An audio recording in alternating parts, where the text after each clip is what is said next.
I love Christmas. Everybody in my family knows I love Christmas. On the 1st of December, I'm legally allowed to put the Christmas carols on, and 26th of December, my family hides them away.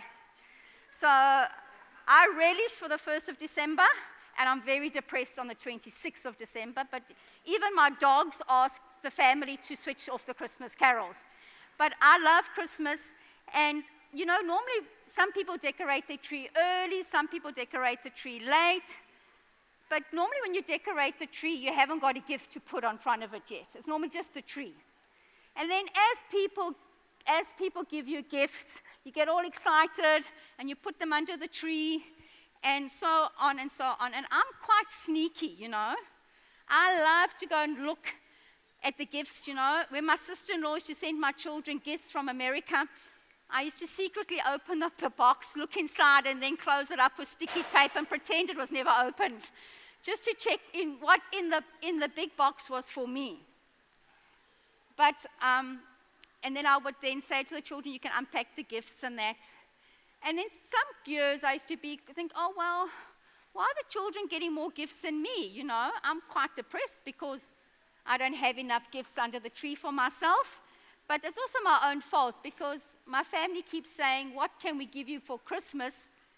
And I keep saying, no, I'll wait for the Boxing Day sale so I can get 2 gifts for the price of 1. Because, that's everything on sale. And I sort of go to the shop and I mark out which gift I want.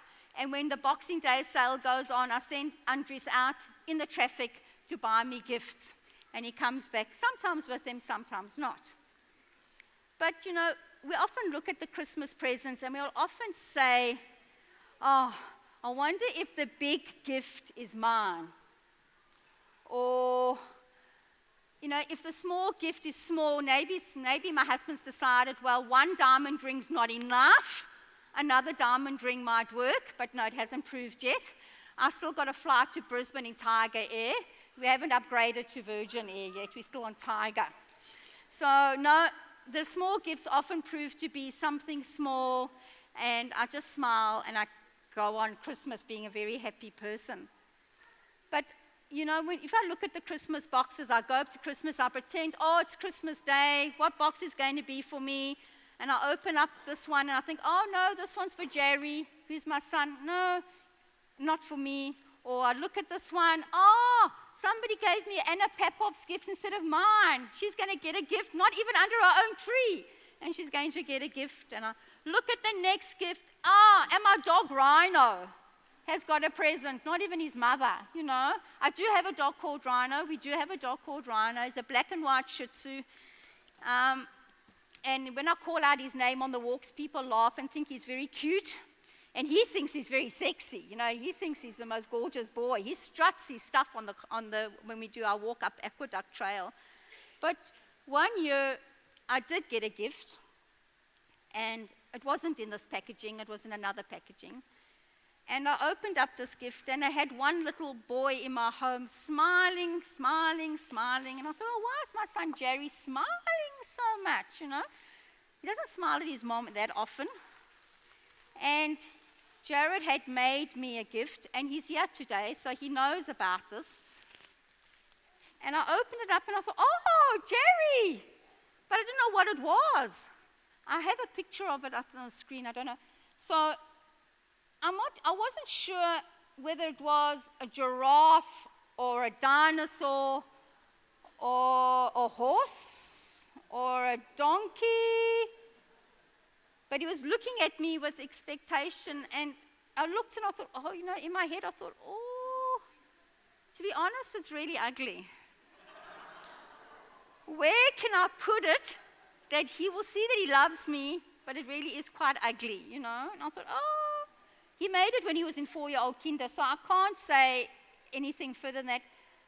But the expectation of him making this gift, and when I found out a bit about the gift, because I spoke to the kinder teacher, and she said it took him the whole of term 4 to make this gift for me. And he made it with all the love, and so much went into making this gift for me. And I thought, well, he's treasured this, And I don't know how many parents are here today, But when our babies are born, they're beautiful in our sight, aren't they? They're beautiful.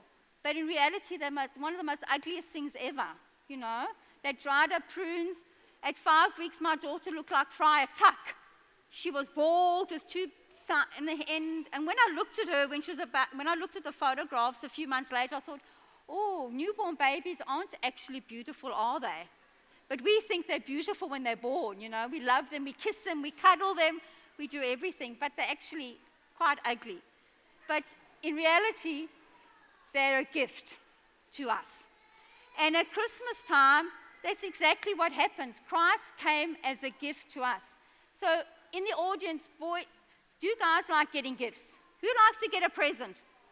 Adults, you can put your hands up. Oh, yes. We love to get presents, don't we?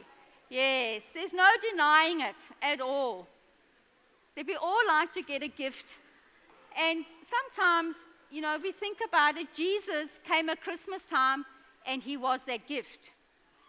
But Jesus was very similar to us. I'm sure when he was born, he didn't just sleep. I'm sure he cried. I'm hoping he cried. I'm really hoping he cried, and I'm really hoping he was giving Mary and Joseph some sleepless nights so that we can actually feel that, those parents which parents had a full night's sleep in the first year that their child was born? Be honest. Yeah, not one hand. So we're hoping Mary and Joseph are in heaven saying, we also didn't get any sleep the first year.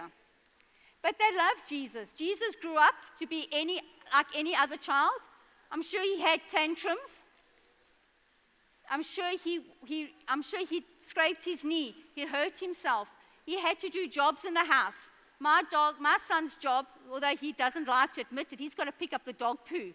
So he takes the dogs for walks and picks up the poo because he doesn't want to pick up the poo in the garden.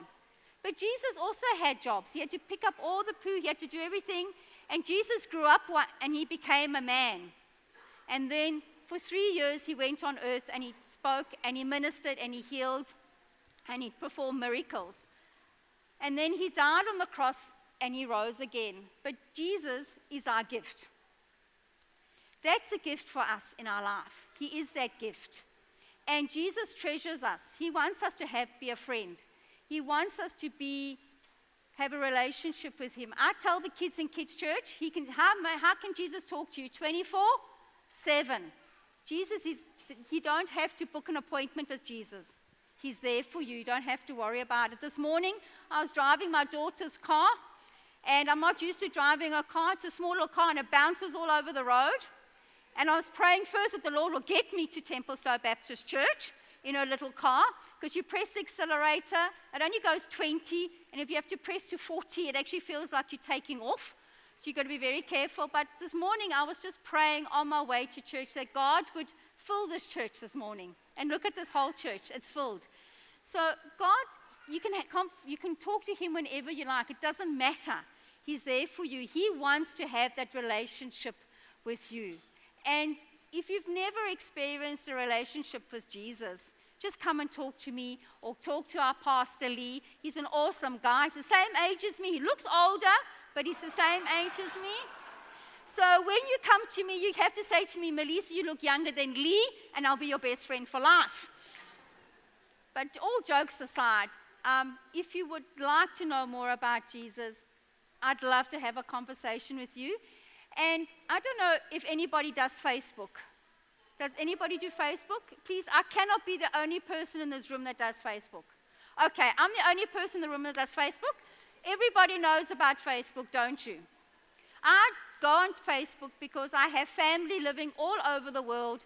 I've got friends living all over the world. And the only way I can actually communicate with them is through Facebook. And one Facebook post that a friend of mine put on, if we can put that on the screen, I don't know if it's, there you go. Can you put it back on the screen? Each one of us is an innkeeper who decides if there's room for Jesus. And when I read that one, it really took my breath away. You know, we are the innkeeper, and it's our decision whether we open up that door for Jesus. In the story, we saw that the innkeeper said, no room, no room, no room. And we're the same. We can open up that door and say to Jesus, come into my inn, come into my home, come into my life. Or we can shut that door. The decision is ours. And it's for us to make personally. So if you haven't personally opened up that door for Jesus, you can do that. You can come talk to me or to Lee or to anybody that you know is a follower of Jesus. And as I close now, we're actually going to watch a clip on Alpha. And Alpha is a really way of knowing to find out from Jesus from the beginning. If you want to have a new relationship with Christ, doing Alpha will just open up your eyes and just help you to have that relationship with Christ.